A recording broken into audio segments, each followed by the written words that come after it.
Obscuro.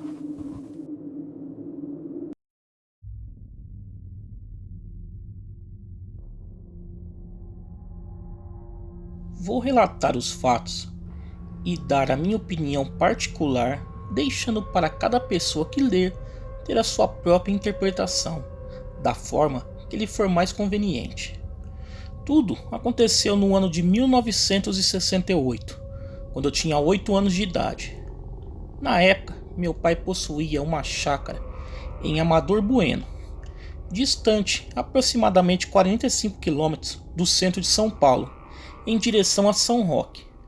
Naquela época, a região toda não possuía muitas casas, predominando a mata muito verde, árvores diversas e vegetação típica da região, pois ainda não havia iniciado o desmatamento que existe atualmente.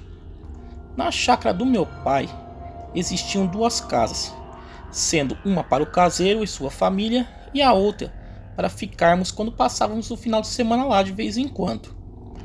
Ao redor existiam outras chácaras e bem próximo existia um curral onde eram deixados os cavalos.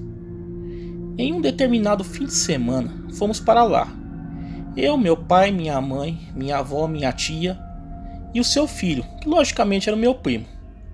Eu e meu primo sempre gostamos de história de fantasmas e do sobrenatural em geral, estando sempre por dentro das lendas e características dos personagens, como vampiros, lobisomens e etc. Nós brincávamos muito sobre isso, sempre que um dormia na casa do outro. Era muito divertido na época. Naquele final de semana, especificamente no sábado, passamos o dia brincando na chácara. E quando chegou a noite, fomos tomar banho, jantar e mais tarde ficamos conversando na sala, que ficava na parte frontal da casa. As outras pessoas estavam na cozinha, que ficava no final de um corredor do outro lado da casa. Era mais ou menos umas 10 horas da noite, quando começamos a ouvir um assovio, vindo do lado de fora da casa, um pouco distante. Ficamos prestando atenção e acompanhando aquele assovio, quando de repente o assovio foi chegando mais perto, cada vez mais perto da casa. Então nós comentamos um com o outro, em tom de gozação, se poderia ser um saci, coisa que não acreditávamos muito que existisse, pois parecia fantástica demais essa lenda.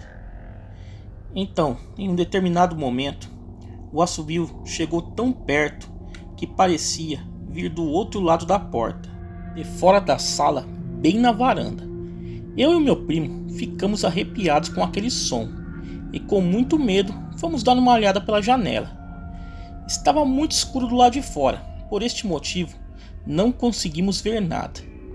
Em seguida, o assobio foi se afastando, enquanto os cavalos que estavam no curral ficaram agitados, relinchando, correndo como loucos.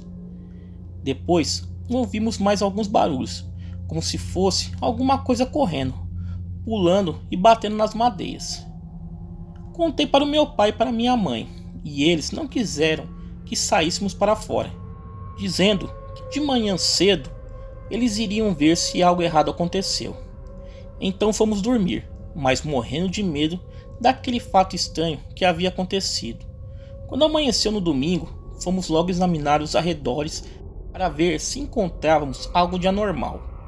Foi quando, por espanto, vimos no curral todos os cavalos com suas crinas amarradas com pequeninos nós, sendo que a mesma coisa aconteceu com seus rabos. Não havia um cavalo sequer que não tivesse ficado com suas crinas e rabos amarrados. Bem, diz a lenda do Saci que ele gosta muito de brincar com os cavalos, e que quando ele aparece, monta nos cavalos e dá nó em suas crinas e rabos.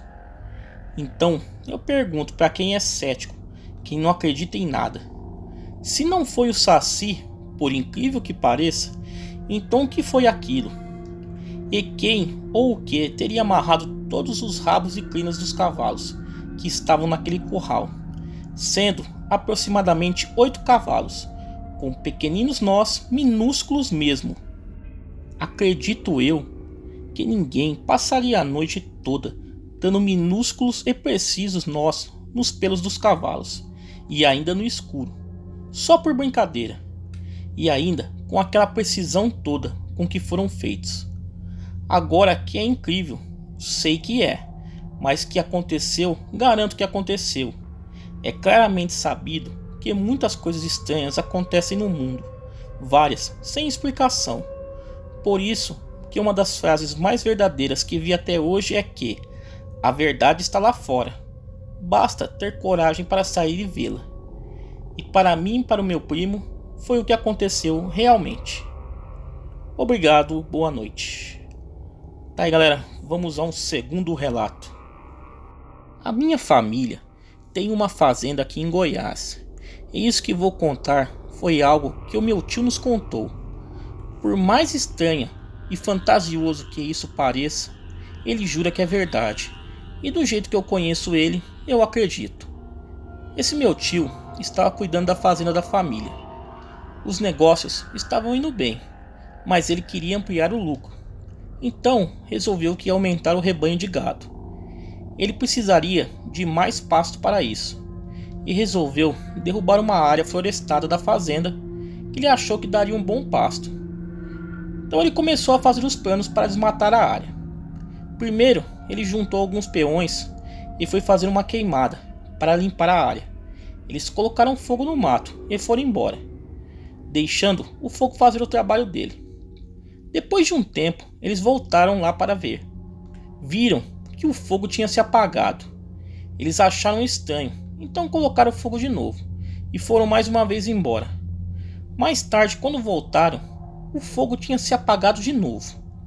E eles acharam que podia ser alguém que estivesse ali fazendo isso. Resolveram fazer uma busca na região. Deram uma volta, mas não acharam ninguém. Então colocaram fogo no mato de novo. E dessa vez ficaram um tempo lá, para ver se aparecia alguém para apagar. Mas depois de um tempo, o fogo se apagou sozinho. Eles acharam isso muito estranho. Então, novamente colocaram fogo. E depois de um tempo, se apagou de novo. Eles tentaram por várias vezes, em lugares diferentes, mas o fogo sempre apagava. Então, ele resolveu que ia cortar as árvores com motosserras. Ele é bem teimoso e não estava afim de desistir tão fácil. Mas como já estava tarde, ele decidiu deixar para o dia seguinte. De noite, ele estava na sede da fazenda e resolveu ficar na varanda enquanto fumava. Lá fora estava uma lua fraca que não dava para iluminar muita coisa e não tinha muita iluminação, o que deixava a fazenda muito escura. Um bom tempo depois, ele resolveu entrar e fazer outra coisa. Quando viu alguma coisa se mexendo em frente da casa, lá adiante, ainda envolto na escuridão. Só dava para ver o movimento, não dava para ver o que era. O meu tio pensa sempre o pior e é meio esquentado, e já foi furioso querendo saber quem tinha invadido a fazenda. Ele foi chegando perto de onde tinha visto o movimento e já estava completamente cercado pela escuridão. Mas os olhos dele foram se acostumando com a pouca luz e já conseguia dar uma olhada em volta. Então ele viu alguma coisa se mexendo a alguns metros do lado dele. Ele saiu correndo achando que era alguém, e quando ele chegou perto do que estava se mexendo, ele tomou o maior susto da vida dele. Ele falou que sentiu o coração subir para a garganta. O que estava se mexendo não era uma pessoa, era uma criatura estranha. Tinha mais de 2 metros de altura.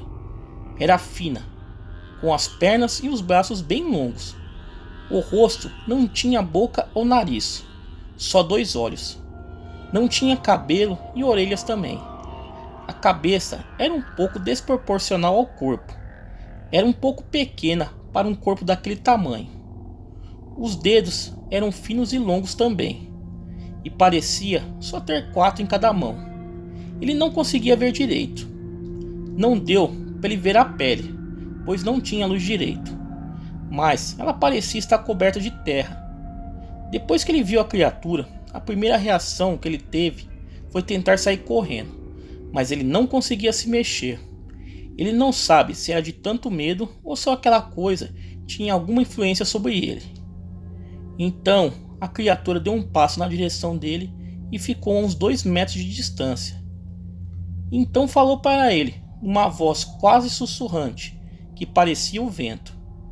Mesmo sem ter boca, ele fala que parecia que a criatura estava falando direto dentro da cabeça dele. Deixe a minha floresta em paz.